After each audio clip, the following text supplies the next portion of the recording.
October 4th edition of the X106 podcast. I'm Ryan Elliott. As always, I'm joined by Evan Brown. That's right. We're going to talk a little bit of college football today, including the Fall Classic on Saturday. And we're also going to talk some NFL football. So a football-packed show, as we normally do. And let's get started. So both you and I were at Arrowhead this past Saturday for the Fall Classic. You were on the sidelines. I was up in the booth. And we caught an incredible football game. Yeah. Tell me a little bit about what you saw from the sideline, Evan. Well, they don't call it the Fall Classic for nothing. We definitely saw probably one of the best Northwest game, most competitive games, I'll say that, most competitive games than I've seen in my 3-year career here at Northwest. Just being down on the sideline, it's kind of a surreal deal. If anyone ever has an opportunity to do that sort of thing, I'd say take it and run with it, because it's really just amazing. And, a venue like Arrowhead, everything's so much closer and more compact than, Bearcat Stadium would be. But man, just being down there close to all the players, seeing the reactions, it's almost just like an NFL game, except, the teams aren't NFL. We always got off to a slow start, it seems like this season. We battled some penalties early in the first and second quarters, a couple offsides. We had one, I believe, pass interference call that really hurt us early on. But all in all, a really great game. I loved it. Being down there on the sideline was just, a great deal. And this was a game that, a lot of the time you look at things like this and you see the score, you see how the game played out and go, okay, again, what went wrong? This was a team that Northwest was favored by a lot over, but I think a lot of people, underestimated the UCM defense. They played an incredible football game. They almost completely shut down the running game of Northwest. There was not much in the way of rushing yards. Brody McMahon led the team with 66, and 39 of that came on one run. Yeah. And I think they were able to put pressure on Zach Martin. They made him have a tough day. And this was a UCM team that played as well as they have all year. And I think that shows Northwest what this team is made of. Because they played a UCM team that, as I said, played as good as they have all year long. And Northwest was able to finish. That was something that we hadn't seen yet because they hadn't been in that situation. And down 3 with 30 seconds to go in the game with the ball on their own, I think it was around the 35-yard line, 34. You've got 70 yards to go in 30 seconds, and this team can get it done. And that's something that the offense proved, that when they're in that situation, they can get it done. And that was what ended up being the difference in the game. Yeah, and you talk about that last drive, 30 seconds left on the clock. I'm pretty sure we had at least 1 or 2 timeouts. I can't really remember exactly.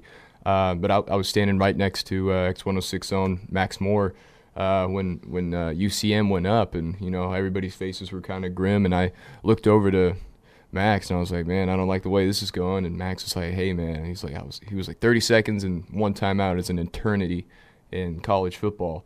And, that I feel like that's something people overlook a lot of the times is, when, you move those chains, the clock stops. And there's a lot of time there that does run off, say, in an NFL game. And I feel like that's just, something not a lot of people, put into perspective during an NCAA game. So, that definitely helped. I mean, we had, I think, a little slant pass over the middle. I can't remember to who. It was Bain. Was it Bain? Over the middle? It was a 15-yard completion to Bain over the middle. And then, that next play obviously was the deep down the sideline to Bain, which got us, I believe, like the 2-yard line or something crazy. And he was a 7. And then Jordan Grove for the win. So, a nice little or not Jordan Grove, Jordan Bishop. Bishop, geez, I can't get my names right today. But, and then we won. So we were lucky to come out the way we did. I think it speaks to, how well these guys mold together and how much of a family it is. And, you mentioned how, we haven't been in this situation before, where we had to kind of fight back and, really pull it out at the end. And I don't think we've been in that situation for 2, maybe 3 years. But, I mean, glad that we could pull it out. Yeah, and that's what a lot of people don't see is, both teams played really well defensively. Offensively, Northwest did not play well. No. UCM played okay offensively. Neither quarterback had a great game. Brooke Bowles threw 2 interceptions. Zach Martin went 17 of 39, less than 50% completion percentage, for both quarterbacks. And so you look at, I'll take a look at what Central Missouri did on their drive. You look at it, it was a perfect 4-minute drive. Yeah. For UCM, you start back-to-back incomplete passes on your own 16-yard line, then 3rd and 10, you get a 50-yard completion to Kyle Eccles to the Northwest 34, and you get out of bounds. Stop the clock. A 6-yard completion, an incomplete pass, but a pass interference penalty on Jack Richards, so another 13-yard penalty. All of a sudden, it's 1st down and 10 on the Northwest 15. Back-to-back rushes for a 1st down, 1st and goal from the 4-yard line. And 2 plays later, a complete pass to Kyrian Parker for 4 yards for a touchdown. You leave 30 seconds on the clock. You're up 3. That's a textbook 4-minute drive. The game was over at that point. Yeah. That was it. And then the Northwest offense went off. Again, 14 yards to Sean Bain to the 46 for a 1st down. 47 yards to Bain to the UCM 7 for a 1st down. An incomplete pass on 1st and goal, and then 2nd goal, the 7-yard pass to Jordan Bishop for the touchdown for all intents and purposes, finish off the game. At that point, all they had to do was defend 2 more incomplete passes from UCM, and that was it. And that's what, you look at a defense like Northwest's, 20 is too much for this defensive coaching staff, for the way this defense conducts itself. They don't want to give up 20 points to anybody, but 20 points is impressive against this UCM offense. This is a high-powered offense. They scored 66 against Missouri Western. They put up, they've put up pretty big numbers all year, with the exception of against Fort Hays. But this is a team that we played Central Missouri at their best. Northwest did, and were able to come out with a win. They were able to hold the offense to only 20 points on just 2 touchdowns. And that's where you get into a game like that and you find out what your team is made of. And I think we found out what Northwest was made of Saturday in their ability to stay calm with 34 seconds on the clock when that was when the kickoff was kicked. Their offense started the drive at 30.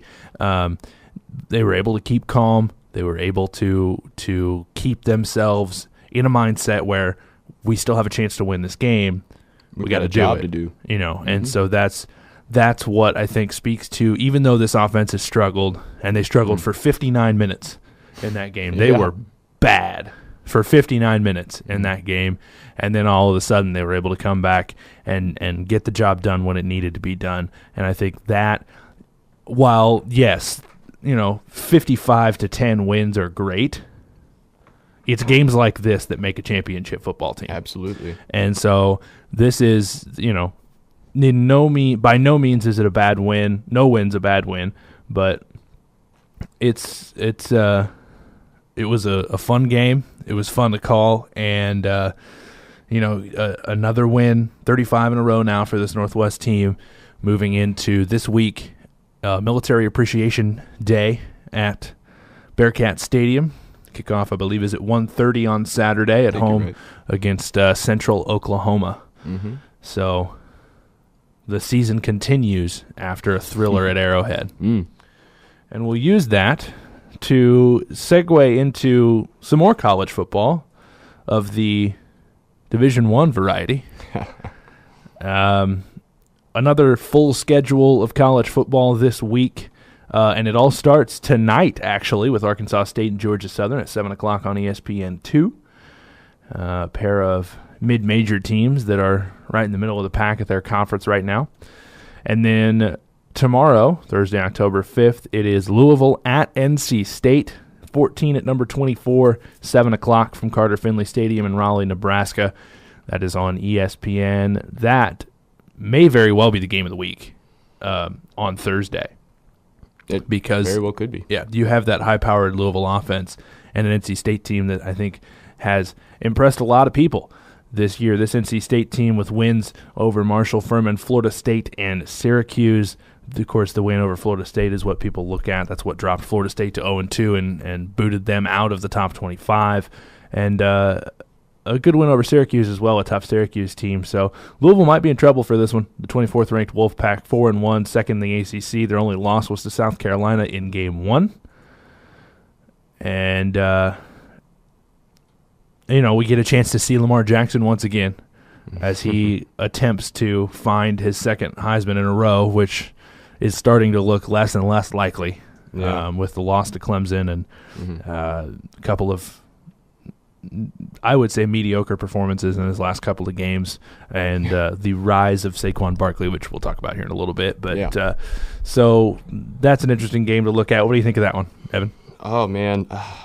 Yeah, I mean, you mentioned, Lamar Jackson, how he's, not falling off, but, he's having a rather pedestrian last couple of games. But pedestrian for Lamar Jackson is still, going off for any one of us. But, I believe he's still at the top of the Heisman watch at the moment. But, you get later into the season and, those losses definitely come into, are a factor. No matter how great of a season you have, if, your team goes 6-4 or whatnot, that sort of thing. But, going back to the game, 17 versus 24, it should be a great matchup. The line's still minus 3.5 for Louisville, even though they are home or away at NC State.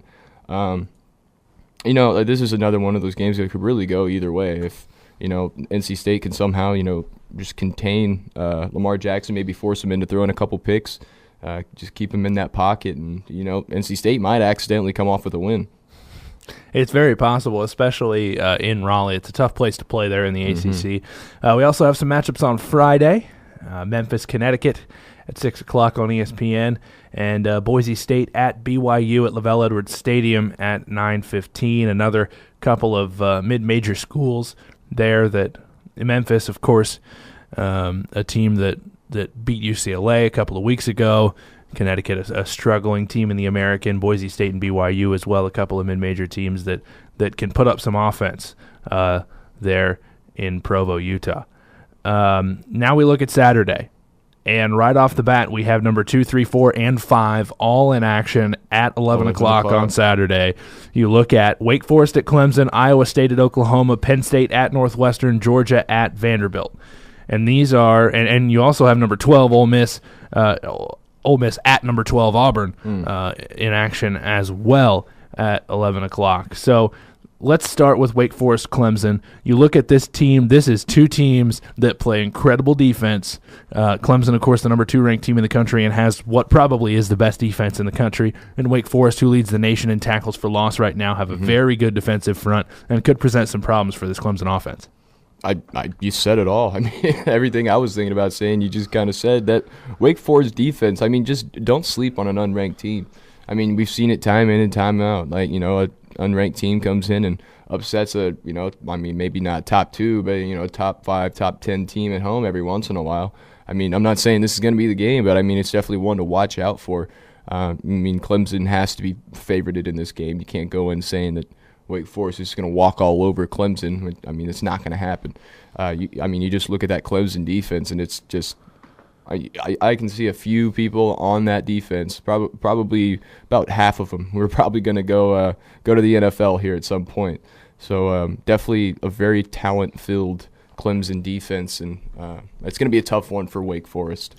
And I think each of these top 5 teams are looking at an opponent who is not at the top of the conference. Oklahoma's taken on Iowa State, a team that struggled this year, almost to beat Iowa, but couldn't quite get it done. Penn State at Northwestern, a team that they have some of the tools to get things done, but they just haven't this year. A tough loss to Duke earlier in the year. They've got Justin Jackson in the backfield, who, other than Saquon Barkley, I think is probably the best running back in the Big Ten, just because of the things that he's done in his career at Northwestern. Of course, the brother of former Northwest Bearcat Phil Jackson. And Georgia at Vanderbilt. Vanderbilt, a team that we thought was going to give Florida some trouble last week and just didn't. And, a team that plays an SEC-style defense, but I don't think they're going to be able to score with Georgia. So those look to me like 4 games that might be interesting for a while, but should be handled. Yeah, numbers 2 through 5 in the country are going to take care of business in those games. Let's take a look at some other games going on this week. Give me your game of the week, Evan, at least on Saturday, some of the games that you're interested in happening Saturday, either in the afternoon or evening. I mean, right off the bat, I see West Virginia TCU, and it may not be one of those games that everybody's definitely going to sit down and get ready for. But West Virginia's 23, TCU 8. TCU had a great win. Have been just bounds and leaps higher than anyone expected this year. But you look at West Virginia, their quarterback, Will Grier, he's 94 for 144 this year, 1,374 yards and 13 touchdowns. And Justin Crawford, their running back, 61 carries, 451 yards, 6 touchdowns. There's definitely some scary offensive weapons on that West Virginia team. And even though TCU is at home, it's another one of those potential trap games that we're always talking about here in this podcast. It definitely going to be one to watch at 2:30. Good chance to have a lot of offense in that game, too. Two teams that in the Big 12, not a whole lot of defense gets played in the Big 12. And TCU's probably got the best defense in the Big 12, but it would be the 9th best in the SEC or the 10th best in the Big 10. A chance for a lot of scoring in that game. Game I'm looking at is LSU at Florida. This is an LSU team that has suffered tough losses. I mean, a blowout loss at Mississippi's at that time unranked Mississippi State, and a loss on homecoming against Troy, 24-21. And sandwiched in between those was a tight game against a frankly not very good Syracuse team. And so that's something that is interesting to look at for LSU, and their last 3 games have been pretty bad. Abysmal. And Florida, on the other hand, a team that in their last few games, a good win over Vanderbilt last week, a close win over Kentucky, a close win over Tennessee, and then, of course, the loss to Michigan to start the year. But regardless of the records, regardless of who's beaten who in this game, LSU and Florida, for some reason, always play an incredible game. They always play a tough game with each other. It's always a great matchup between those two teams. So that's always something to look for. It is in the Swamp in Gainesville. It's 2:30, and it's on CBS. It's the SEC on CBS game there. And I'll take a look at one other game for me is Michigan State on ABC, 6:30. Michigan State, only loss of the season to Notre Dame. They beat Iowa at home. They beat Western Michigan at home. They beat Bowling Green at home. This Michigan State team is not as good as they've been in the past. Michigan's better than they've ever been. Yep. At least they've been recently. But, again, this is a similar situation to LSU and Florida. These are two teams that, when they get together, they always play each other tough. And Iowa State's the same way, too. No matter how good one team is and how bad the other team is, these two teams always play a close game. Crazy things can happen. We looked at a couple of years ago the botched punt. Yeah, the botched punt that won Michigan State the game. And that's the things that happen in these series. So that'll be a fun game to watch as well. Any other games that you're seeing, Evan? Not exactly, but I did just want to touch on the Michigan State game. I think it's going to have a feel of a USC Texas or a Penn State Iowa kind of feel. Like we've already seen games like that this year. I think we're going to see a lot more of it, and definitely we're going to see it in Ann Arbor, Michigan, at 6:30 on Saturday. So definitely just obviously something to watch for. Yeah, and I think that a lot of people look at that's the game of the week for a lot of people, especially Big Ten fans, is Michigan State. So there's going to be a lot of people at that game. It's in the Big House, and I expect the attendance to be well over 100,000 at the Sea of Blue there at the Big House. As we look at the, I'll take a quick look at the Heisman Watch real quick. Right now, we're looking at number one. This is the ESPN.com experts poll Heisman Watch right now, and it is a landslide for Saquon Barkley right now. Saquon Barkley, he's got 900-plus total yards from scrimmage this year, 6 total touchdowns, 574 rushing yards and 4 touchdowns, 386 receiving yards and 2 touchdowns. Hasn't had a game all year where he's had less than 100 yards from scrimmage. And not to mention, last week in Indiana, he had a tough game. He only had 56 rushing yards and 51 receiving yards, no touchdowns scored offensively, but he took the opening kickoff 98 yards to the end zone for the opening score of that game. So this is a kid that can do it all. And I think if the season ends right now, and even as the season progresses, barring any just incredible, horrible turns of events where either he gets injured or has just an awful game, fumbles 3 times, and I think right now Saquon Barkley is a lock for the Heisman Trophy. I mean, unless Baker Mayfield somehow comes off with like 15 rushing touchdowns, as well as, he ends with 45 passing touchdowns and maybe a couple interceptions sprinkled in there. I agree. I think it's kind of a lock for Saquon Barkley. I mean, dude has gone off in every single game except last week versus Indiana. Didn't have the greatest game. Right. But still, he returned to kick 98 yards for a touchdown. Yeah, exactly. So that's something that I think sets him apart from everybody else, is when he has a poor game like that, he can come back and he's still return a kick for a touchdown. Yeah, exactly. Or maybe he's got a terrible game on the ground. He's only got 48 yards, but he's caught 2 touchdown passes that totaled 130. Yeah. Or he hasn't caught a pass all day, but he's got 230 rushing yards. And that's something that I think sets him apart from a lot of people. Another guy we look at who I think should be higher in the Heisman voting would be Bryce Love. Yes. Bryce Love's got over 1,000 rushing yards through 5 games. Yeah. It's incredible. Here are his rushing stats for each game. First game at Rice in a 62-7 win, 13 carries, 180 yards, and a touchdown. Second game at USC in a 42-24 loss, 17 carries, 160 yards, and a touchdown. At San Diego State in a 20-17 loss, 13 carries, 184 yards, 2 touchdowns. Okay? At home against UCLA in a 58-34 win, 30 carries, 263 yards, and a touchdown. This past weekend against Arizona State at home in a 34-24 win, 25 carries, 301 rushing yards, and 3 touchdowns. He's averaging a first down and some change per carry. Yeah, 11.1 yards. 11.1 yards per carry this season. 1,088 rushing yards, 8 touchdowns. The only difference between he and Saquon Barkley is that's all that he does. Bryce Love just runs the football.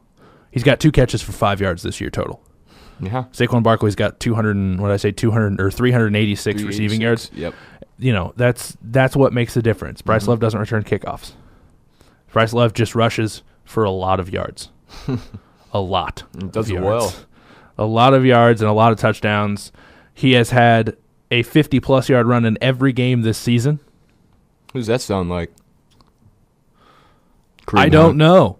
Evan, who does that sound like? It does sound like Kareem Hunt. 62 in the first game, 75 in the second, 53 in the third, 69 against UCLA, and then a rush of 61 against Arizona State.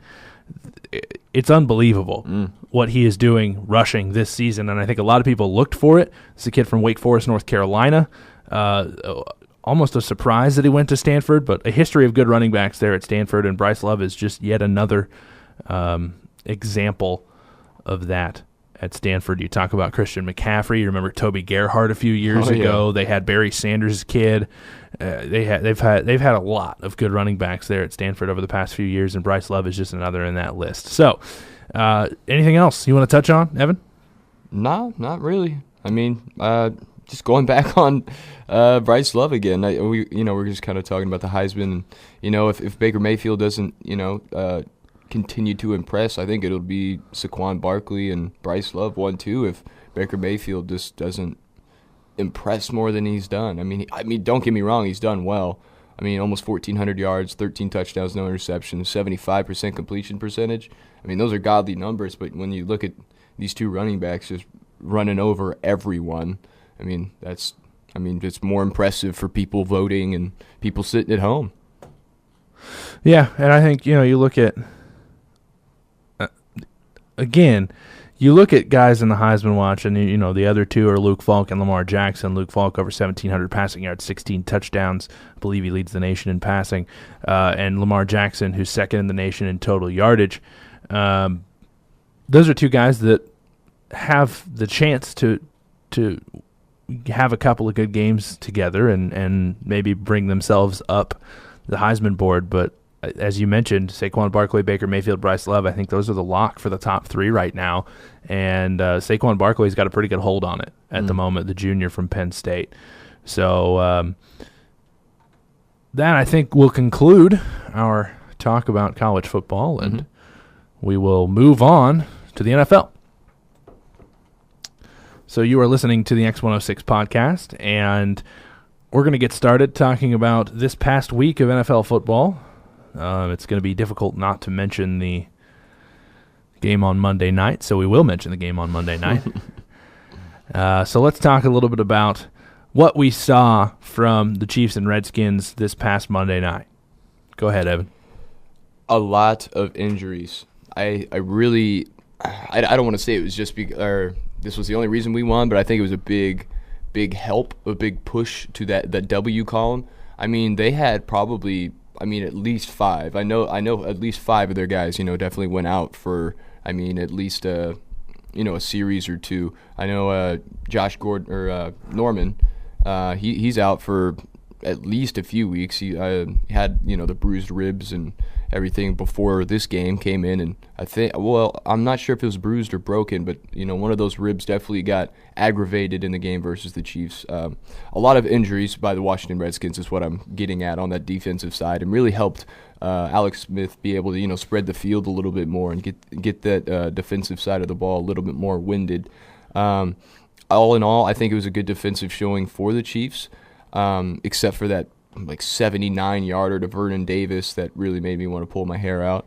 That's what happens when you have Justin Houston in one-on-one coverage. That's right. I saw that as soon as the play started, and I just saw it happening. But all in all, great game, I think, by the Chiefs. The Chiefs definitely showed that they are the best team in the NFL, offensively, defensively, special teams wise. Harrison Butker being the player of the game there. All in all, great game.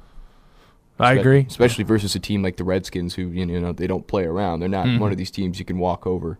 So, and just a solid performance, honestly, all the way through. It wasn't a fantastic performance. It wasn't, they didn't play the game of the year. They didn't, they had a solid performance. They played pretty good in all facets of the game, and I think that's what you have to do to win football games like that. Absolutely. And the issue comes back to penalties. There were less penalties Monday night, but still too many. And the offensive line struggled in the first half because of a lot of the injuries that they had coming into the game without the center, Mitch Morse. There was a less than 100% Eric Fisher and Laurent Duvernay-Tardif going down in the first quarter and getting a brand spanking new right guard, a backup center, and a less than 100% left tackle. They came together and played pretty well in the second half, which I was impressed with. And the Chiefs were able to open up the playbook a little bit more in the second half. They were able to be a little bit freer on offense, and I think that's what led to the comeback victory from down 10-0 late in the second quarter. As we move on to take a look at this coming week, going into Week 5, other than the Kansas City Chiefs, we've already talked about, who are you most surprised to see at, say, 3-1, or at 2-2 that shouldn't be? Who's the team that positively has surprised you the most this season? It almost hurts me to say, but those darn Broncos in Denver, they got definitely they rivaled the Chiefs for the best defense in the NFL at the moment. That run defense, I don't think they've allowed a 100-yard rusher yet this year. Probably not even close to that. That defense has been solidified. They had issues with the run defense last year. They definitely sorted it out this year, and that secondary is still just as scary. And Trevor Siemian's definitely figuring out the offense a little bit more, getting a little bit more playbook freedom. I've seen him audible it a few times at the line of scrimmage, and that's not something you saw him do a whole lot last year. He was definitely trying to find his feet, that sort of thing last year, just getting used to the system. I think he is used to the system now, and I think that's something that people should be kind of wary of. He's not a rook anymore. He's got some experience under his belt, and he's having a great year as well. So I definitely the Broncos are one of those teams that didn't necessarily surprise me, but really kind of solidified, that hey, we're same team, we're good. Yeah, and the team that surprised me the most has been the Buffalo Bills. Buffalo is 3-1 right now. They head to Cincinnati this week, and this is a team that took down the Jets in week 1. We went, well, yeah, that's a battle of the bottom of the AFC East. Yeah. Of course, somebody had to win that game. They lose to Carolina on the road in 9-3 fashion. And people are going, okay, the Bills are the Bills. And then all of a sudden, they come off at home against Denver and shock the Denver Broncos 26-16 in a game that they straight up out defense the Broncos. Mm-hmm. Then they go to Atlanta and beat the Falcons at Mercedes-Benz Stadium. The new one. Yeah. That's something that you don't see every day. You don't come in and beat the defending NFC champions at home every day of the week. And that's something that has impressed me about this Buffalo Bills team. And they're at the top of the AFC East right now, above the Patriots, above the Dolphins, and above the Jets. And I think that's where they should be at the moment. Yeah. This team is the best in the AFC East right now, which is crazy because we're saying that about the team that isn't the New England Patriots. Yeah. And so that's something that is incredible to see is the Bills on top of the AFC East right now, and I think rightfully so. Mm-hmm. And so that's, they're the team that's impressed me and surprised me the most to be where they're at right now. Okay, let's go the other way. What team has you been least impressed with, a team you thought was going to be good at the beginning of the year that just hasn't had it thus far? Well, I mean, there's two of them that have a matchup next week, and their names are the Los Angeles Chargers and the New York Giants. But I'm going to focus on the Giants because, I mean, no one thought that they were going to start out 0-4. They've had probably the most unlucky but just not good start. I mean, that's basically the only way you can put it. I mean, Odell Beckham Jr. has been injured that game or two that he was out. That offense was abysmal. And then you realize just how important that a guy like Odell Beckham Jr. is to a team, and especially to the New York Giants. He is that entire offense. They don't really have a run game.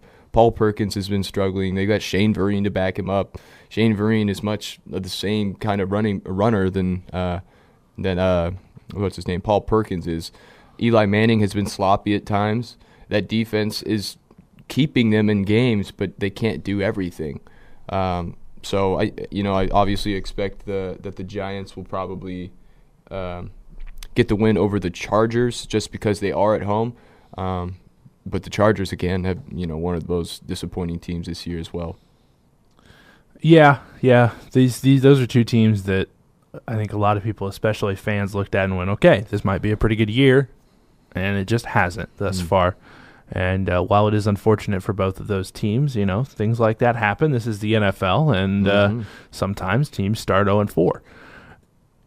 A team that didn't start 0-4, that I haven't been impressed with at all, has been the Cincinnati Bengals. This team was a playoff team the last at least 3 times in the last 5 years. Yeah.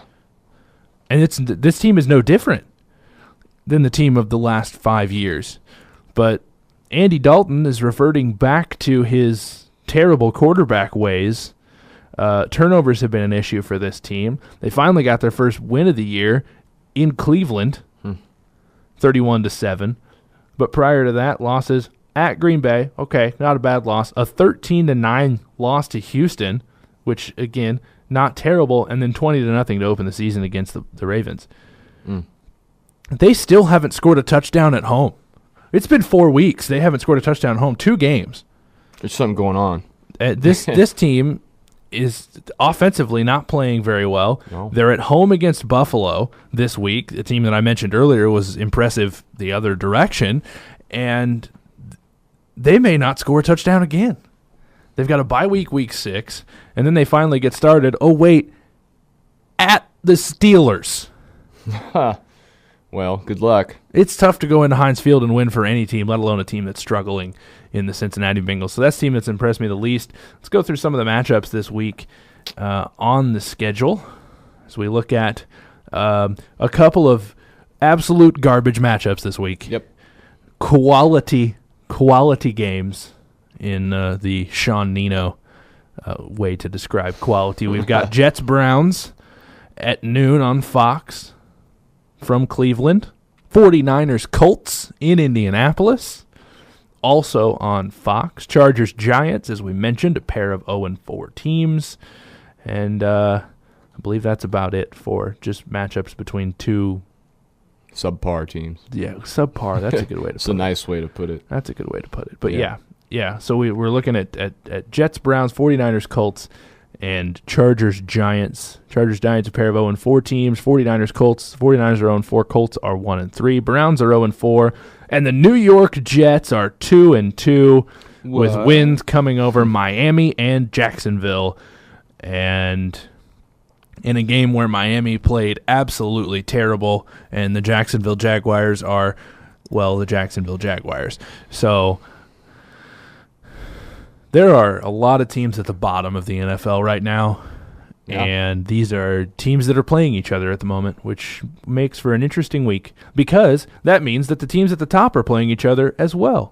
So let's look at some of the teams at the top that are playing playing this week. We've got Panthers-Lions, a pair of 3-1 teams on Fox at noon. Give me a preview for that game, Evan. Man, I mean, Cam Newton has been struggling the first few games of the season. He finally had the good one, though, against the Patriots. Ran all over them. I mean, and that's one thing he hasn't done a lot of this year is, run on those kind of option plays, those red zone, options. I mean, he scored, I think, 2 rushing touchdowns last week. The Lions defense is not one to be slept on, though. They've had just as great year. I mean, just a lot of people aren't really talking about the Detroit Lions.